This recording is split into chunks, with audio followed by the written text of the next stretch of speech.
Kondareddy MP Bhuvanagiri MP Kondareddy Venkata గారు ఉన్నారు. చెప్పండి సార్, ఈ బహుజనుల ఐక్య కోసం పోరాడినటువంటి సర్వే పాపన్న గౌడ్ విగ్రహానికి ఆవిష్కరణకు వచ్చారు, ఎలా అనిపిస్తుంది? చాలా సంతోషం. ముఖ్యంగా మా విగ్రహదాతలైన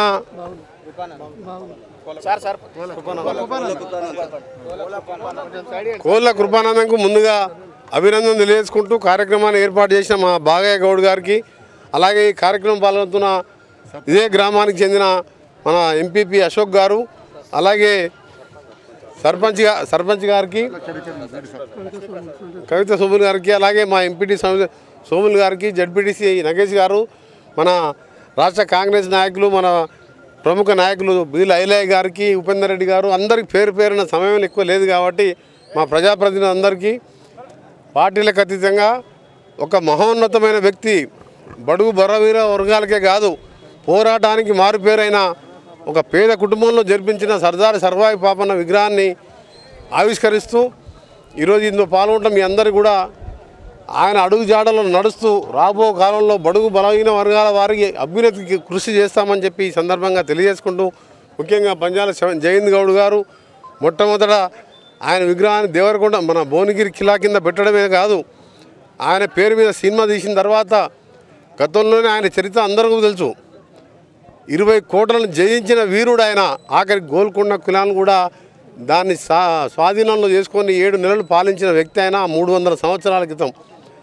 అలాంటి సర్దార్ సర్వాయి పాపన్న విగ్రహం మేమందరం అనుకున్నాం ఏంటంటే, అలాంటి మన చాకలి ఐలమ్మ కానీ ఇంకా మన ప్రాంతానికి చెందిన తెలంగాణ యోధులందరినీ కూడా ఈరోజు మనం తెలంగాణ రాష్ట్రం వచ్చిన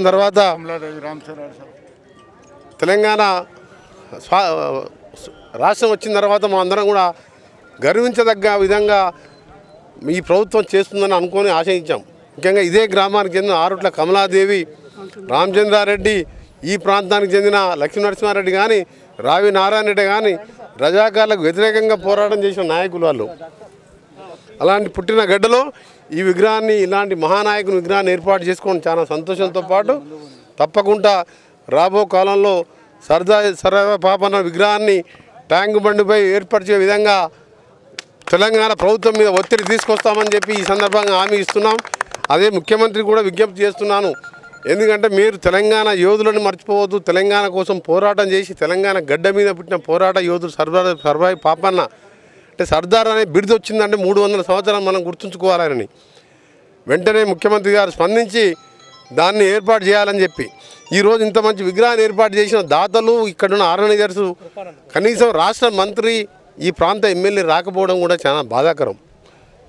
ఇవాళ మస్తు ప్రోగ్రాం ఉండొచ్చు, కానీ ఇలాంటివి వాళ్ళు ఎందుకంటే విగ్రహాలు పెట్టుకుంటాం.